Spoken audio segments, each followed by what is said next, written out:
Hi, I'm Tom, and you're listening to SNYPCast Meet the Youthworker.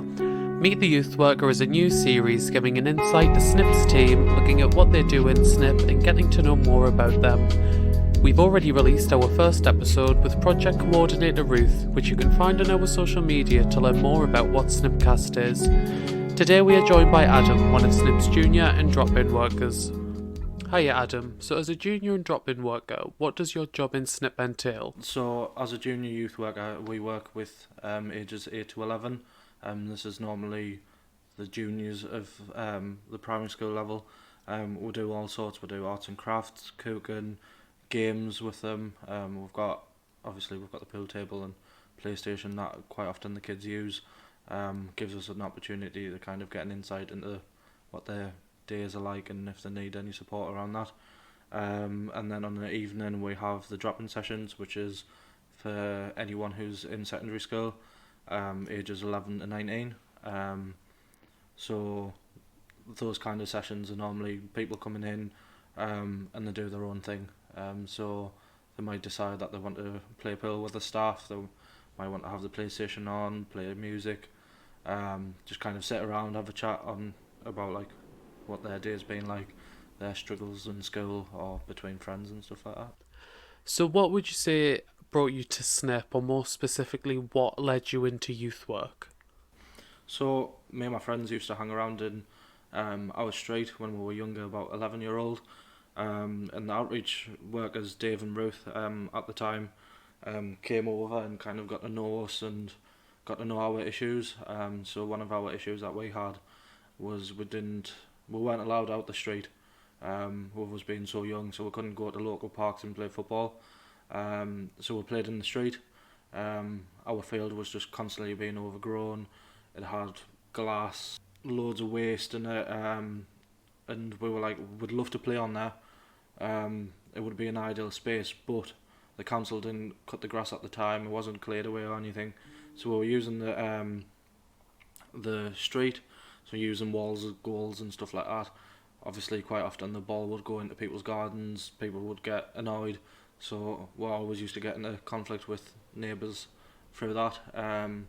So Ruth and Dave suggested a group on a Saturday, which was run by two youth workers who done Southwick Hacks at the time, which was a youth-led newspaper group, and we're doing loads of research into the issues that we were facing around the field, and us just wanting to kind of keep out of trouble by not annoying the neighbours and playing just on the field rather than up against the wall. So we put together a portfolio, went to the council and said, would you be able to clear this away from us? And since then it's been getting cut, it's been cleared away, and now it's the next generation of kids who play football on there. Yeah.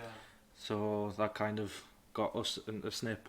I then was part of the boys group, and as part of boys group, and whilst I was at college, I needed to do placement of 30 hours. So I decided to speak to Ruth about volunteering here. So I started off as a volunteer on the Friday drop-in, which at the time was quite arts and craftsy. So that's how I started, and then Ruth, 6 months in, said, look, by the way, there's an introduction to youth work that you might want to consider on an evening alongside what I was doing at the time, and it's kind of spruced from there. So as of recording this, there's still a lot of restrictions in place that kind of don't allow youth work to continue as we know it to in SNYP. How has this affected you specifically as a youth worker? So initially lockdown, when lockdown happened, we were looking at obviously changing the way that we were working. So initially it was going to be through detached work and activity packs, but about a week or two in, we ended up being furloughed. So what happened was, obviously I was in the house, I was kind of like, oh, I should be out there, I should be helping out, I should be doing other stuff, I'm fit and healthy, I've got, like, I should be able to be helping other people out, but there wasn't really anything at the time until we started doing some volunteering. So our volunteering was around supporting people in the community who were shielded, who were struggling to get shopping in, who were struggling to get their dogs walked. So that's kind of what I started doing. I started helping out with that, and then it led to doing activity packs for young people as well, through the council, supporting us. So we've sent out, over 1,500, if not 2,000 activity packs that we've put together as a team and been delivering throughout the north of Sunderland. But obviously, like the impact on the youth was that a lot of families started having conflict that was arising between people who obviously were spending so much time around each other. There was things that were cropping up that normally you wouldn't see with you being busy at work or being at school. So kids were kind of in the middle of it. So there was a lot of kids that I seen who might have been breaking the guidelines and stuff just so they could get away from that kind of environment of arguments and screaming and shouting and doors slamming. And So do you think that this has brought around a change for youth work, or not exactly a change, but maybe kind of a different branch of youth work or a different way to reach these people? yeah, I think a lot of the stuff around obviously youth being out and about, maybe even getting stopped by police and kind of being told stuff that they should have been told by parents and stuff. It was a lack of information, if anything else. Obviously, we tried our best by putting information like pamphlets into our activity packs to get parents to speak to the kids about it and kind of say, look, these are the kind of rules that are around now. You should really be staying indoors or shouldn't be hanging around in massive groups of young people. But quite a lot of parents didn't do that. I might have struggled conveying that information to kids. I know one of the massive struggles in schools and stuff is explaining to a kid what 2 metres apart is. Yeah. There might be 3-4-year-old nurseries going back, try to keep them apart, 2 metres apart. It's a struggle. I know my mum, she works as a dinner lady, and she says that is one of the main struggles, where it's kind of conveying that information to kids. So I think the kind of bubble working is going to be the way forward at the moment, where it is up to 6 people and kind of keeping it close knit and making sure that that's the people that you meet with and not 6 people this week and a completely different set of 6 people in a different week. But a lot of kids are spending time on games and on social media, and that's kind of something that we need to bring forward as youth workers. As much as we might be reluctant to it, or we might struggle with our digital knowledge ourselves, I think we need to move forward and be like, right, 21st century, this is what the kids are doing.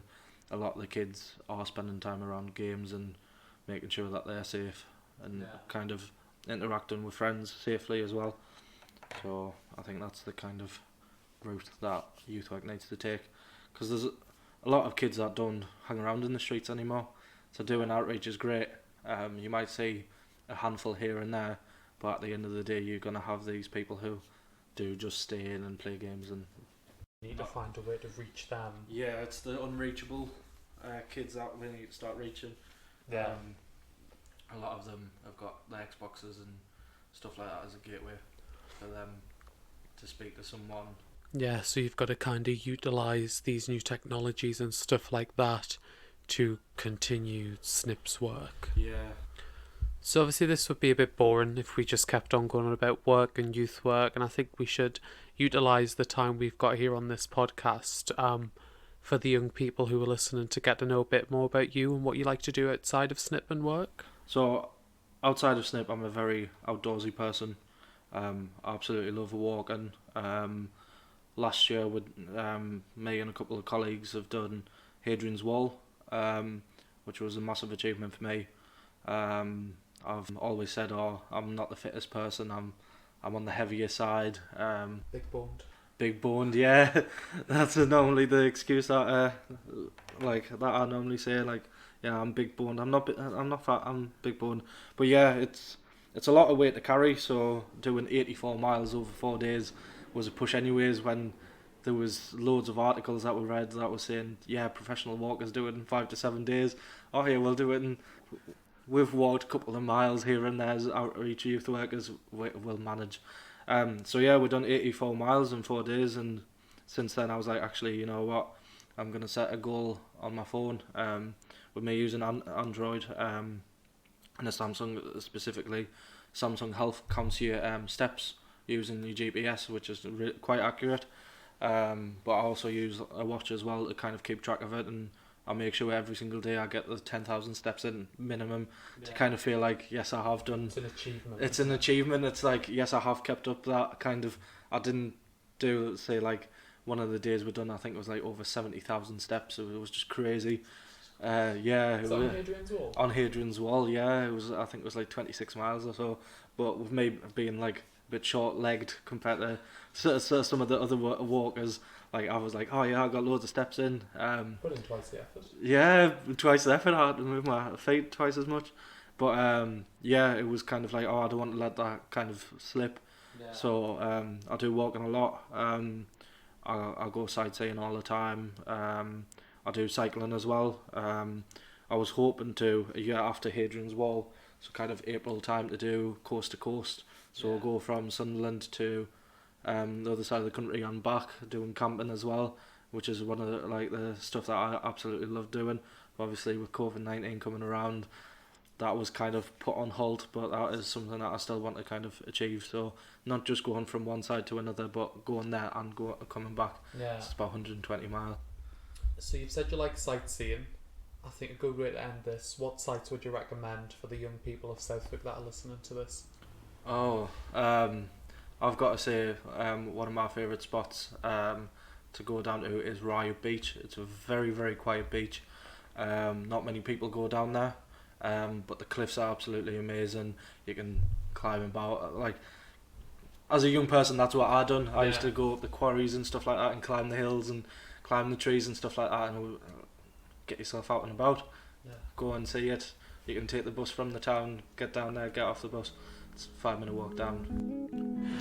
Thank you for listening to this episode of SNYPCast Meet the Youthworker. For more episodes like this, you can find us on Facebook by searching Southwick Neighbourhood Youth Project, or listen to more of our podcasts on Spotify, Apple Music, YouTube, or at snipcast.podbean.com.